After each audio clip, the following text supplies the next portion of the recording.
Bonjour à tous, madame, messieurs. Merci d'être encore des nôtres ce matin. C'est la revue des grandes unes avec la presse qui est disponible en kiosque. Vous aurez l'occasion de parcourir les tabloïds et de parfums de l'actualité. Le journal Les du Sahel de ce matin parle de route Bogo-Pousse, avec notamment des soupçons de favoritisme donc dans l'attribution du contrat. C'est autant d'informations que vous aurez à parcourir dans le journal disponible en kiosque ce matin. Le journal est donc disponible. Le journal s'intéresse également à l'actualité avec d'autres faits. Et le même journal parle également d'exploitation minière vers un contrat pour le transport de la bauxite de minime Martap avec ce que le journal propose en page 9, le journal du Sahel précisément. Le journal s'intéresse également à la curiosité, par la curiosité avec le bac de Wakasso, guidé donc par un aveugle. C'est à lire en page 11. On parle de santé également, santé publique. Près de 100 000 enfants non vaccinés en 2020. C'est en page 5 du journal L'Œil du Sahel, disponible en kiosque ce matin. Le journal s'intéresse également au terrorisme avec Boko Haram qui fait 3 morts à Tolkomari et Limani. C'est un dossier à lire de la page 2 à la page 3 du numéro disponible en kiosque ce matin également. Toujours dans la presse, vous aurez l'occasion de parcourir aussi d'autres tabloïds, d'autres parfums de l'actualité. Le journal La Nouvelle Expression parle de l'affaire, donc affaire Stéphanie Ndjomo. Equinox ferme sur ses positions, bien entendu, c'est le titre proposé par le tabloïd. La chaîne du peuple n'est pas du tout impressionnée par la manipulation de certains détracteurs et promet donc des révélations, informations sur les enquêtes exclusives d'une ONG qui a mené donc cette enquête. Justement, vous aurez l'occasion de découvrir le dossier également de la page 5 à la page 9 du numéro disponible en kiosque ce matin. Le même journal parle également du 10 novembre, journée noire pour les avocats. C'est le 10 novembre 2016 que la police avait donc sauté sur les avocats dans la rue de Buea, événements qui ont d'ailleurs déclenché la crise dans les régions en crise, justement, dans le nord-ouest précisément. Le journal s'intéresse également au Covid-19, Europe, un décès toutes les 17 secondes. C'est ce que le journal propose. La pandémie a fait donc à ce jour 355 000 morts en Europe, dont 29 000 la semaine dernière, soit un décès toutes les 17 secondes. C'est le journal qui fait le décompte également ce matin. En page 10, le journal parle également de répression des avocats traqués. Le bâtonnier de l'ordre a donc donné un point de presse au moment où 2 sont jetés dans les geôles de la police judiciaire. C'est le dossier que je vous invite à parcourir dans le journal disponible en kiosque ce matin également. Toujours dans la presse aussi, vous aurez l'occasion de parcourir ce numéro et bien d'autres tabloïds qui s'intéressent à l'actualité, notamment le quotidien Mutation qui est disponible en kiosque et qui parle également de l'autre actualité, parlant notamment de ce virus de la suspicion. C'est le titre proposé par le journal disponible en kiosque ce matin. C'est la grande une donc de Mutation de ce jour. Le Mutation qui s'intéresse également à autres faits, parlant également d'autres sujets qui ont trait avec notamment l'actualité. On parle de Paul Biya qui ménage notamment la FIFA, crise FECAFOOT, Ligue de football professionnel. C'est à lire en page 15 du journal disponible en kiosque. Le même journal parle également du réseau routier. Le point sur les chantiers également à découvrir ce matin en page 7 et parlant notamment de cette grande une du journal Mutation avec le virus de la suspicion. On parle de vaccination précisément. 3 enfants sur 10 exposés donc à des maladies pour lesquelles il existe justement des vaccins. Le ministre de la Santé publique dénonce bien entendu les lobbies anti-vaccination et notamment les réseaux sociaux. C'est en page 9 du journal, disponible en kiosque ce matin. Le journal Le Quotidien Le Jour parle de l'affaire du tribunal de première instance de Bonanjo. 30 avocats recherchés par la police alors même que le barreau du Cameroun exige donc la libération des avocats arrêtés. C'est un dossier à lire de la page 2 à la page 4. Le même journal parle également du conflit FECAFOOT, Ligue de football professionnel. L'arbitrage de Paul Biya attendu, c'est ce que le journal propose également ce matin en page 11. Le journal est disponible en kiosque, tout comme Émergence qui parle du septentrion. Pourquoi les élites ont-elles peur de la montée des mouvements dits apolitiques? Donc c'est une question que se pose le journal. 12 experts s'affrontent désormais autour de cette question et bien d'autres experts sont attendus aussi et nous aurons d'ailleurs sans doute la conclusion décision de cette discussion, donc à la suite, après notamment après ces rencontres aussi, c'est à lire dans le dossier proposé par le journal ce matin. Le même journal parle également de la FECAFOOT, de la Ligue de football professionnel. Donc on parle de Paul Biya qui est donc attendu, la décision du chef de l'État à la suite notamment de cette affaire. C'est dans le journal Émergence. Et puis le journal Le Messager parle donc de crise à la Ligue de football professionnel et la Fédération camerounaise de football. Paul Biya corrige donc la feuille de match et c'est le titre proposé par le tabloïd pour dire simplement qu'il s'agit là en instruisant donc le Premier ministre de mettre un terme à la situation confuse qui prévaut donc dans le football en ce moment, le football camerounais précisément. Le président de la République désavoue ici son chef du gouvernement et notamment le ministre des Sports et de l'Éducation physique. C'est à lire dans le même journal. Le journal qui parle également de la lutte contre le Covid-19 avec les journalistes sensibilisés qui permettent aujourd'hui, en tout cas, cela vont descendre sur le terrain pour permettre également aux populations de comprendre les biens fondés même de cette vaccination. C'est à lire dans le journal. On parle donc des élections régionales dans le journal. Le plan des guerres des Betty à Saumon, à lire en page 4 du numéro disponible en kiosque ce matin également. C'est le quotidien Le Messager. Et puis le soir hebdomadaire parle de Achille Basile King 3, optimise d'ailleurs la dynamique d'incubation. C'est à lire dans le journal parlant de convention Milpat, Milmesa, centre d'innovation, donc, et bien entendu, l'entrepreneuriat jeune, et également à lire dans le dossier proposé par le tabloïd de ce matin. Le journal Cameroun Tribune parle de campagne pour les régionales. Ça démarre, donc c'est le grand titre du journal ce matin, parlant également de cette campagne qui démarre dans quelques jours, notamment demain précisément, c'est ce que le journal propose. Et là, on peut lire la suite dans le dossier proposé par le tabloïd. Et sur ce plateau avec nous, nos invités sont déjà confortablement installés. Bonjour Camille Nélé, bienvenue. Flavien Malone, bonjour. Bonjour téléspectateurs d'Equinox Télévision. Et merci d'être là ce matin. Amson, bonjour.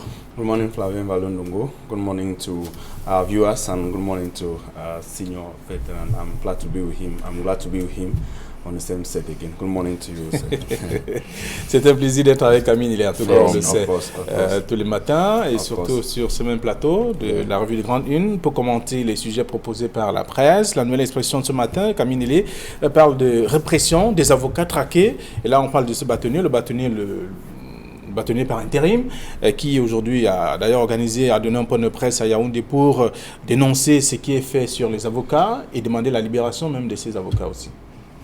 Il faut dire qu'à la suite des événements malheureux qui se sont produits dans la salle d'audience du tribunal de première instance de Bonandior il y a quelques jours, il y a eu une véritable tempête qui s'est abattue, non seulement dans le monde judiciaire avec les avocats, mais aussi au niveau de la magistrature. Une affaire bien sale, en réalité, une affaire bien honteuse, pour laquelle moi je pense qu'on devrait éviter le maximum de bruit possible.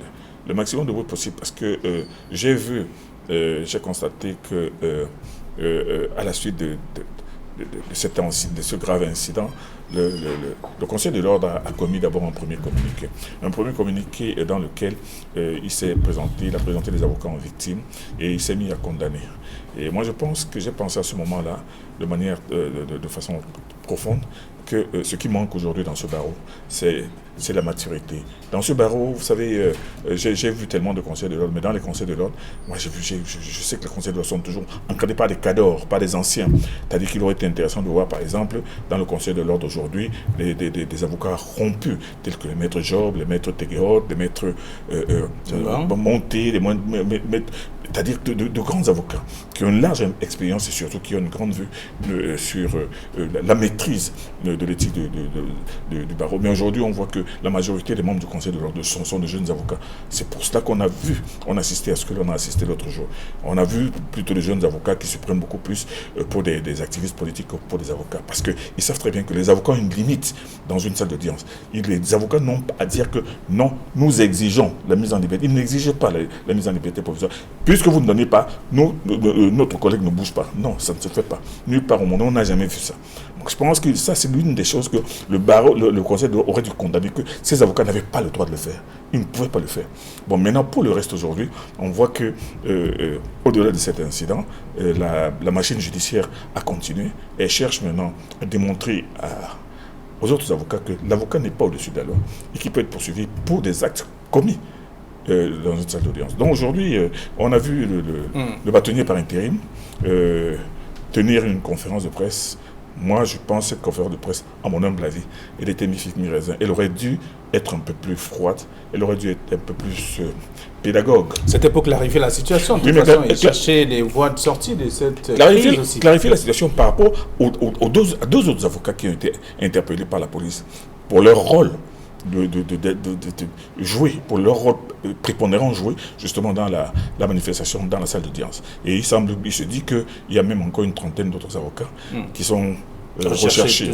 Mais le bâtonnier par intérim peut s'émouvoir justement. Moi, je pense que plutôt que d'entamer une partie de bras de fer avec le corps judiciaire et de faire du remue-gle dans la presse, elle aurait plutôt intérêt à se rapprocher du corps judiciaire et de voir comment on peut arranger ce problème, parce que à la base de ce problème, c'est deux avocats qui ont voulu, qui sont empêtrés dans une sale affaire de corruption.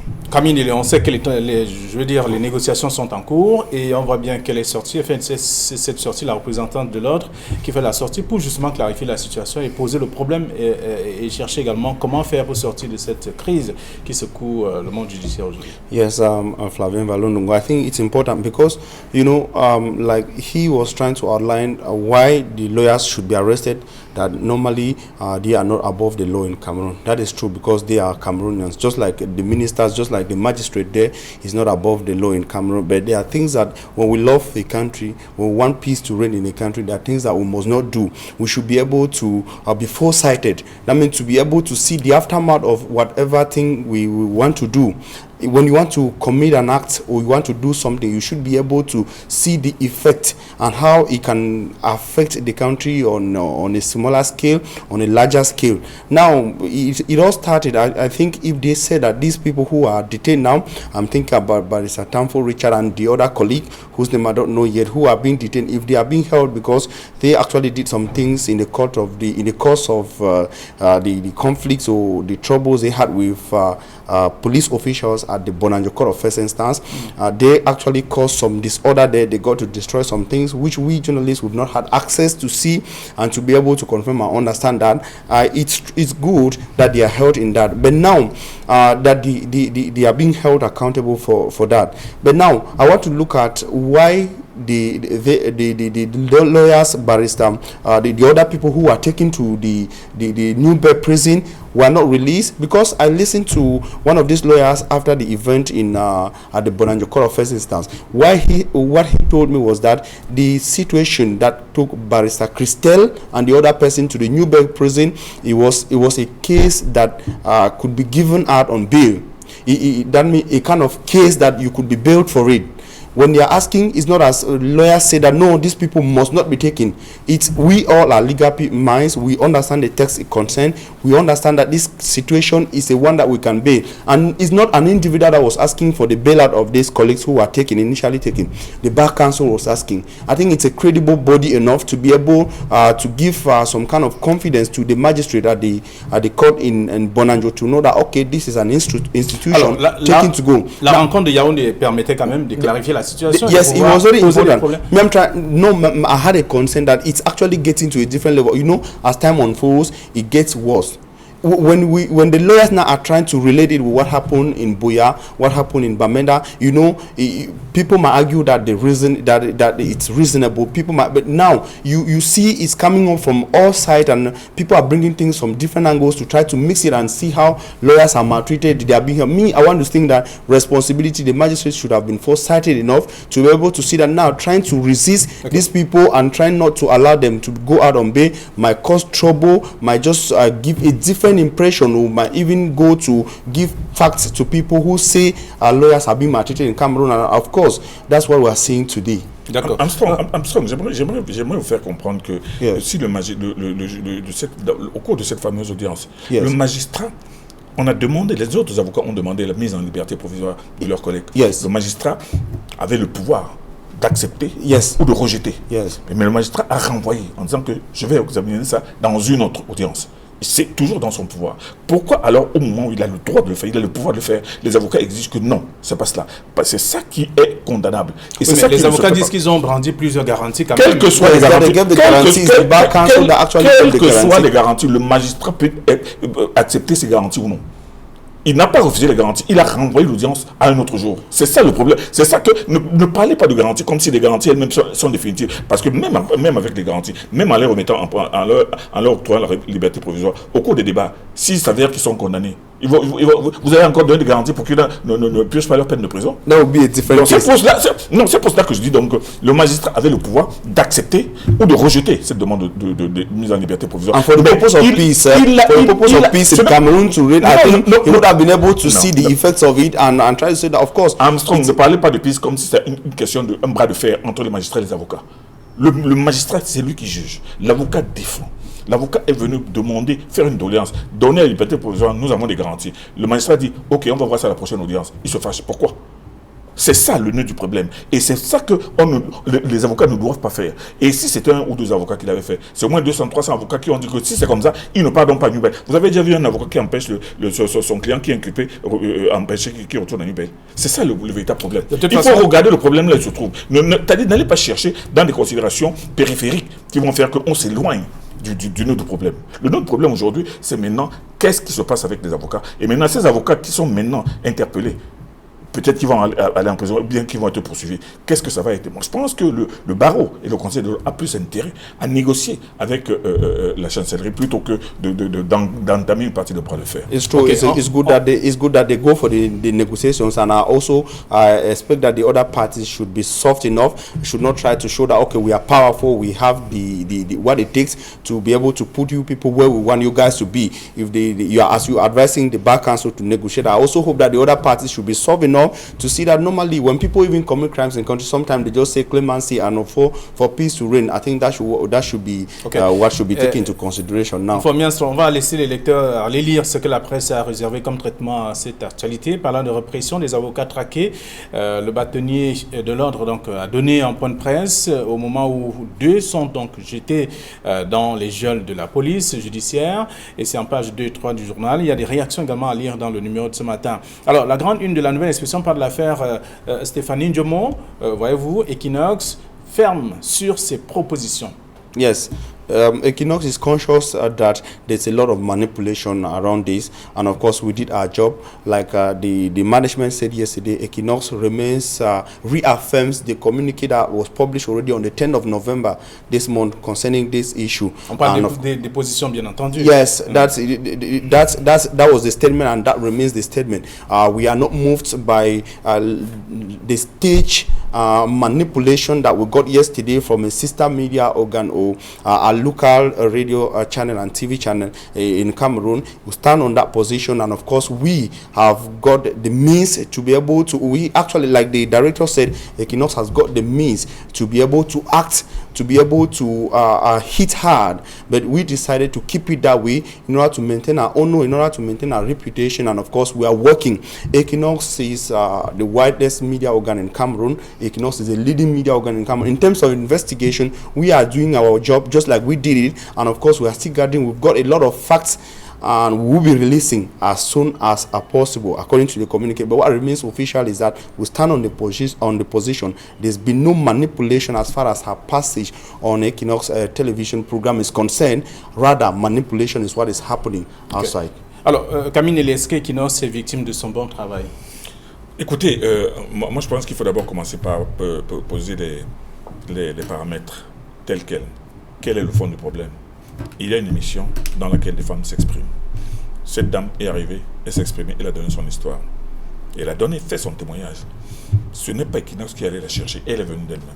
Alors, on ne peut pas dire que c'est Equinox qui lui a dit il faut dire ceci. C'est elle qui a parlé. C'est pour cela que c'est elle seule qui a été poursuivie. On n'a pas encore convoqué ni l'animateur d'émission d'Equinox, ni les responsables d'Equinox. Il y a une maxime de chez nous qui dit qu'on accouche un enfant, mais on n'accouche pas son cœur. Bien sûr, on accouche un enfant, on n'accouche pas son cœur. De toute façon, Equinox accouche des enfants tous les jours. Il est vrai qu'il ne sait pas ce qui se passe dans le cœur de ces enfants-là, mais au moins il y a une chose qui est constante, c'est que un maximum de professionnalisme leur est inculqué chaque jour pour leur dire que vous faites ce que vous avez à faire et rien d'autre. Donc, dans le cas d'espèce, cette dame a dit des choses, ces choses qui n'engagent qu'elle. Maintenant, s'il y a eu une grande agitation, si les pouvoirs publics, par rapport à ce qu'elle a dit, parce qu'elle a dit qu'elle a vu des militaires tirer sur des populations, des hommes en tenue, n'oublions pas que les terroristes portent aussi des tenues militaires. Est-ce qu'elle voulait dire que c'était effectivement des militaires ou bien des ambassoniens? Mais elle a dit des hommes en tenue. Bon, maintenant, ça suffit pour susciter une réaction en face, pour dire qu'il y a une manipulation. Aujourd'hui, on a vu ce que ça a donné comme résultat, mais au-delà de tout ce qui se hurle, parce qu'il faut dire les réseaux sociaux pour voir jusqu'à quel niveau les Camerounais sont happés par le virus de la vocifération dans les réseaux sociaux. Il y a une chose, la question qui se pose, est-ce que c'est Equinox qui a parlé? Non. Cette dame était-elle invitée? Oui. Elle est venue seule, elle a parlé seule. C'est elle qu'on a arrêtée seule et c'est elle qu'on a relaxée. Maintenant, le problème, c'est de savoir pourquoi l'a-t-on relaxée. On dit aujourd'hui qu'elle a été libérée sous caution. Bon, ok, si elle a été libérée sous caution, cela suppose que l'affaire continue. Et cela suppose que les journalistes pourront avoir la possibilité de suivre l'affaire. Mais maintenant, si elle a été purement et simplement relaxée, cela veut aussi dire ce que ça veut dire. Mais moi, je pense qu'aujourd'hui, au-delà de tout ce qui s'est dit, je pense que cette page devrait vite tourner et être oublié. Alors, généralement, lorsqu'on invite quelqu'un à son programme, on donne les orientations de l'émission et après, la personne est d'accord. On ne sait pas ce que la personne peut avoir. Of course, to declare, I was joined. Yes, I was about to join Senior Kamindele to say that he's actually right when just coming to the point when I talk about manipulation. Now, our concern here is when I talk about manipulation, I talk about those who give the impression on social media that the lady was coached or manipulated or advised to say what she said by Equinox. That's where I talk about manipulation, because that's where the reaffirming of Equinox communique release of the 10th of November lies. Of course, the institution, the body has got it, the house has got its professionalism to keep and maintain and uphold, and that is done in every other program, in every other newscast on the organ. Now, we maybe the crime should be that as the media of the people, we give the opportunity to everyone. That is just unlike others who keep it selected. Now, this lady, if she has got some other things to say, we have a platform where we always give people the possibility to come back and say things. Of course, she thinks that if she is available to come and say, okay, no, I will come back on the same platform and say that whatever I said is not true, then she will be welcome to say so. But now, if it comes out in such a way that you say something publicly in an avenue in a very relaxed manner, you want to read the facial expression, it's different. You go the next day and they find you in a very in a location that is your facial expression tells as if you are being compelled to say something else. Okay. It gives a lot of room for questioning. It gives a lot of rooms for people to give different interpretations. But what is certain is that the program was professional, the organization, and of course it's remained that way. Whatever she said, just like Big Senior said, whatever she might have said from inside her has to do with her and not the media organ. Le peuple voit tout de toute façon. Et la curiosité, Armstrong, aujourd'hui, c'est que après la sortie de prison de cette dame, on a vu un média. Le média est allé lui faire une interview. Il n'y avait personne. Elle a dit des choses qui étaient contraires à ce qu'elle a dit à Equinox. Bon, maintenant, qui était là? Qu'est-ce qui prouve que ce qu'elle a dit était la vérité et que ce qu'elle a d'abord dit à Equinox était faux? Qu'est-ce qui prouve que ce qu'elle a dit là-bas était un mensonge par rapport à ce qu'elle a d'abord dit à Equinox? Moi, je pense qu'aujourd'hui, nous sommes dans une opération où on veut absolument... il ne faudra pas chercher à imposer des vérités. Il y a une vérité, il n'y a qu'une seule vérité. Et la seule vérité, on la connaîtra bien un jour. C'est pour ça que Equinox a promis de faire des enquêtes, de continuer. Mais moi, je pense que c'est une affaire qu'il faudrait rapidement mettre aux oubliettes et ne pas la transformer en une sorte de tempête qui peut finalement se résumer en une tempête dans un verre d'eau. Très bien. Alors, le journal la chaîne du peuple n'est pas du tout impressionné par la manipulation de certains détracteurs et promet en tout cas des révélations. Donc, c'est ce que vous aurez à découvrir dans le dossier proposé par le journal, de la page 5 à la page 9 aussi. Alors, autre chose, on parle de mutation qui s'intéresse à la vaccination, le virus de la suspicion. J'aime bien le titre. Le titre est bien là. Le virus, il y a bien le virus, il y a bien la suspicion. Et la suspicion elle-même, elle est capable de se comporter comme un virus. En fait, il s'agit effectivement de cette affaire de vaccin que le ministère de la Santé publique est en train de vouloir, d'instrumentaliser dans les écoles pour prévenir les jeunes filles de 5 ans contre un hypothétique. Le cancer du col de l'utérus. Cancer du col de l'utérus. Bon, beaucoup de personnes se sont demandé, mais pourquoi venir vacciner des filles africaines aujourd'hui? Qu'est-ce qu'il y a combien de femmes même qui meurent de cancer de l'utérus en Afrique, au Cameroun, tous les jours? Donc, il y a beaucoup de gens qui se posent des questions, il y en a qui se disent, et là, dans les réseaux sociaux, ça a été l'occasion pour que toutes sortes de spéculations et même de vaticinations explosent. Oh, c'est la guerre des laboratoires, oh, c'est une grosse affaire, oh, on veut dépeupler l'Afrique, oh, on veut stériliser les filles. Mais la seule chose que les gens ne devraient pas oublier, c'est que le ministre a bien dit que ce vaccin n'est pas obligatoire. Ça veut dire que les parents ont le droit de dire que ce vaccin ne peut pas être fait sur leur enfant. Mais cette suspicion qui est en réalité née des réseaux sociaux aujourd'hui est en train de créer une situation assez difficile quand même, aussi bien au niveau de ceux qui sont en train de conduire cette opération de vaccination que de ceux qui se disent que ce vaccin peut se retourner contre nous. Il est vrai qu'il y a beaucoup de gens qui sont même allés au-delà même du prétexte de cette vaccination pour se souvenir du livre de George Orwell, 1984. On disait que d'ici un certain moment, tous les hommes seraient contrôlés par une sorte de logiciel qu'on va inoculer dans le corps des hommes. Il y en a qui se sont mis à penser que ce vaccin n'est qu'une sorte de logiciel. Non, bref, moi je dis ça va un peu dans tous les sens. Mais aujourd'hui, comme le dit si bien Mutation, il y a une suspicion. Mais cette suspicion est-elle légitime? Cette suspicion est-elle fausse? Une fausse suspicion? Mais toujours est-il que le débat est là aujourd'hui. En tout cas, il est ouvert de toute façon. Ça vient de partout. Chacun essaie de dire ce qu'il pense en rapport avec ce vaccin. Et là, le vaccin en lui-même peut être un très bon vaccin, mais simplement, il se pose aussi un problème de communication. Yes, a problem of communication. I see two problems here. I want to say that there is some kind of discord and trust between the population and the officials and their officials. Why do I say so? Is because this is a minister of public health in a country, and we believe that at the Ministry of Public Health we've got every department, we've got competent people that can be able to check a vaccine, even if it's coming from out of Cameroon. They can be able to confirm and understand that no, this is good for our people. You know, meaning that if it's going to a school, it will not only be the son of the daughter of Flavien Nungu that will take it. My own daughter, though I work with the ministry, will have to take it. That will confirm. Now, there's a problem when people tend not to trust what their officials are proposing to them, because we know that actually the cancer of the uterus is actually something that exists and it's really dangerous. You understand? Though the prevalence rate in Cameroon and in Africa might not be that high, but it exists. It's a problem. Now there is something coming up that young girls in schools, they will have to take this vaccine so that they keep safe from it. People are not trusting. The argument comes up that no, it's something that has a different objective. You have to play negatively on children, and people accept it. Il faut introduire ce vaccin dans le programme élargi de vaccination, sans doute. Yes, that's what. Parce que là, les enfants vont prendre le vaccin dès le bas âge. Je veux dire, encore dans les 6 premiers mois. Exactly. I see two things here. The first thing is that if it's been confirmed by our officials, if we believe that we've got officials at the Ministry of Public Health, competent departments, even joining that of scientific research and innovation, to put together and understand that this is a vaccine that is good for our kids, let them take it, because the disease is actually a problem. The second thing is that it only creates an opportunity for us to begin to find our African solutions, our Cameroonian solutions to our problems. Probably people say this is coming from the white man. The white man has got an intention to get Africa depopulated, to get to give some kind of drugs to us that will have a long-run negative impact on our people. Okay. Now, it gives an opportunity for us to be able to trust on Cameroonian made.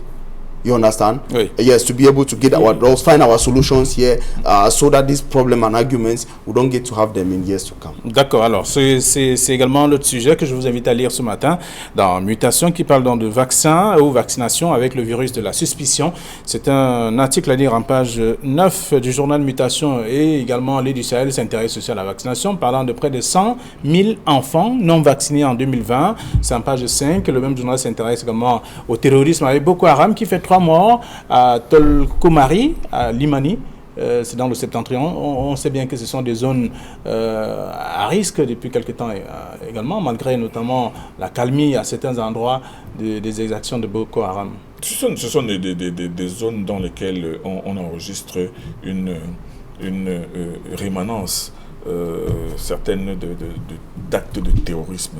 Et moi, j'ai toujours dit ici que j'ai du mal à qualifier, à estimer que c'est les gens de Boko Haram qui le font. Parce que quand on lit bien le détail de ces reportages, on verra que c'est 2-3 individus qui sont arrivés, qui ont tiré sur une personne, 2 personnes, 3 personnes, qui ont tué un chef de village, qui ont emporté des chèvres, des brebis, des moutons, et qui sont partis. Vous savez très bien que ce qui se passe au Nigeria aujourd'hui, vous avez entendu le grand massacre perpétré par Boko Haram dans l'état du Borno il y a quelque temps, où on sait que c'est Boko Haram avec ses bombes, avec sa brutalité, avec ses sauvageries. Mais au Cameroun, aujourd'hui, ce sont plutôt des actes constants de grand banditisme avec des gens qui sortent, qui tuent, qui s'en vont, qui dépouillent les villageois qui s'en vont, qui brûlent les villageois qui s'en vont. Et c'est pour ça que le ministère de la Défense a de la difficulté à faire face à cette forme de grand banditisme volatile, de grand banditisme extrêmement mobile. Je pense que face à ce grand banditisme, nous savons très bien qu'il y a des stratégies qui sont en train d'être mises en place depuis un certain temps. Mais il faut maintenant trouver une nouvelle réponse. Et vous vous souvenez, je vous ai souvent dit ici, à une certaine époque où des coupeurs de route avaient écumé complètement cette route, à cette zone de l'extrême nord, malgré les moyens mis en marche par le ministère de la Défense, on a été obligé de faire venir un colonel à la retraite qu'on appelait le colonel Guillaume, qui a créé une structure qu'on appelait le BLI, le bataillon léger d'intervention. Et je vous assure qu'avec des moyens spéciaux, ce bataillon, ce BLI a mis vraiment complètement d'effet ces coupeurs de route dans cette région-là. Moi, je pense qu'aujourd'hui, on devrait trouver une solution similaire pour créer une structure mobile, extrêmement mobile avec de nouveaux moyens. Aujourd'hui, nous avons la possibilité d'avoir des drones, nous avons la possibilité d'avoir des moyens de communication hyper légers avec des hélicoptères qui sont capables de se déplacer d'un point à un autre. Mais il faudrait trouver, parce que ce banditisme-là qui consiste à tuer les gens à gauche et à droite et à maintenir toujours ces gens sous une psychose permanente, il faut trouver une solution. Mais je dis que ce n'est pas Boko Haram de ce côté-là. Ce sont de grands bandits, c'est de grand banditisme, c'est de grand brigandage.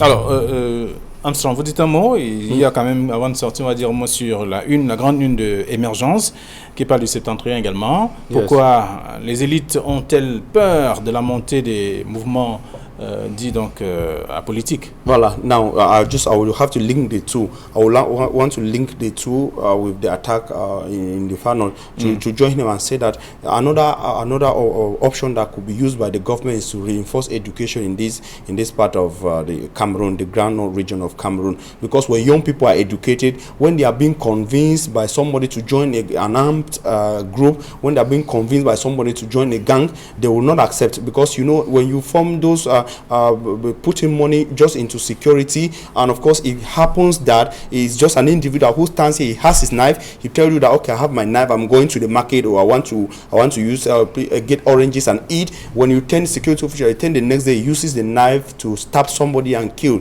You understand? Psychologically, if they have to change the mentality of the people, they will not be able to accept this, or there will be a great change. Now, to join it with the movement of the Grand Nord movement, the 11 million Nordists that was stopped, I want to say that if there is also a great level of education, yes, the 10 million Nordists, that if there's a level of education with these people, the elites will not be this afraid. It's because they know the people they've left behind. It's because they know that the people they've left behind can be easily brainwashed. Okay. They can be easily convinced into joining anything. So now they are afraid that there are people at home who will tell them that no, this is not been done rightly, all this while join us, we do this correctly. Alors merci Formi, merci à vous Camille et Léon, nous sortons de l'émission, c'est vrai, peut-être en 2 secondes. Oui, en 2 secondes. Je dis que je souscris entièrement à la question de l'émergence, parce qu'effectivement, il se pose ce problème des élites qui ne bougent pas, qui sont inamovibles. Vous voyez que ce sont les mêmes élus,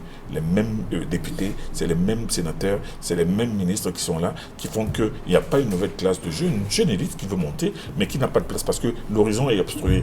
Donc, ce problème. Alors, le ministre a demandé que l'association ou le mouvement soit légalisé, c'est simplement ça. Alors, merci à vous et également à nos chers téléspectateurs. Lundi, jeudi, 9h20, ce sera la première édition de la semaine de la revue Grande 1. Allez, bon week-end à tous.